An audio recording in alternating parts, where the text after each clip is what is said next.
മാവ് പുളിക്കണ്ട, തലേ ദിവസമേ മാവ് അരച്ച് വയ്ക്കണ്ട. ബ്രേക്ക്ഫാസ്റ്റിനോ ഡിന്നറിനോ പറ്റിയ ഇൻസ്റ്റൻറ്റ് ദോശ ഉണ്ടാക്കാം. കൂടെ കഴിക്കാൻ വളരെ എളുപ്പത്തിൽ ടൊമാറ്റോ കാര ചട്നിയും ആവാം. അതും ഉണ്ടാക്കാൻ എളുപ്പമാണ്.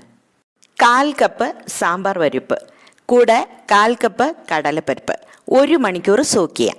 കുതിർത്ത വെള്ളം കളഞ്ഞ ശേഷം വളരെ കുറച്ച് വെള്ളം ചേർത്ത് അരയ്ക്കണം. ഇതിലിനി പാകത്തിന് ഉപ്പ്, പിന്നെ 1/2 കപ്പ് റവ, ഇത്രയും കൂടെ ദോശമാവിൻ്റെ പാകത്തിന് അരച്ച് കൂടെ 1/2 ടീസ്പൂൺ കായപ്പൊടി, 1 ടീസ്പൂൺ ജീരകം, ഇത്രയും ചേർത്ത് മിക്സ് ചെയ്യുമ്പോൾ ദോശമാവ് റെഡിയായി. ഇതിനി 10 മിനിറ്റ് അടച്ചു വയ്ക്കാം. ഈ സമയം ചട്നി ഉണ്ടാക്കാം. നല്ല രുചിയുള്ള ടൊമാറ്റോ കാര ചട്നിയാണ് ഉണ്ടാക്കുന്നത്. 1 സ്പൂൺ വെളിച്ചെണ്ണ ചൂടാക്കിയിട്ട് 1 സ്പൂൺ കടലപ്പരിപ്പ്, 1 സ്പൂൺ ഉഴുന്നും നല്ല മണം വരുന്നത് വരെ ലോ ഫ്ലെയിമിൽ വറുക്കാം. ഇതിൻ്റെ നിറം ചെറുതായി മാറി തുടങ്ങുമ്പോൾ 1 സവാള ചേർത്ത് വീണ്ടും ഉള്ളി സോഫ്റ്റായാൽ മാത്രം മതി, അതുവരെ വഴറ്റാം.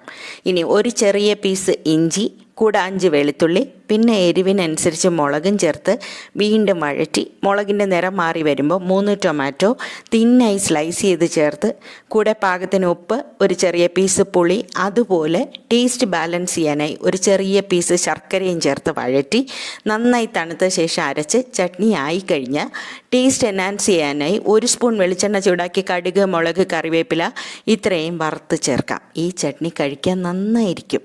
ചൂടായ ദോശ തവയിൽ നല്ലെണ്ണ ബ്രഷ് ചെയ്ത് ദോശ ബാറ്റർ കൺസിസ്റ്റൻസിയിലുള്ള മാവ് ആവശ്യത്തിന് ഒഴിച്ച് കനം കുറച്ച് പരത്തി ആവശ്യത്തിന് നല്ലെണ്ണയും ചേർത്ത് നല്ല ക്രിസ്പി തിൻ ദോശ ഉണ്ടാക്കാം.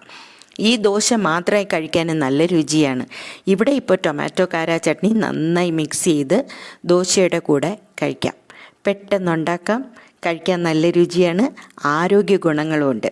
ഏത് സമയത്ത് കഴിക്കാനും പറ്റിയതാണ് ഈ ടേസ്റ്റി ഇൻസ്റ്റൻറ്റ് ദോശയും പിന്നെ ടൊമാറ്റോ ചട്നിയും.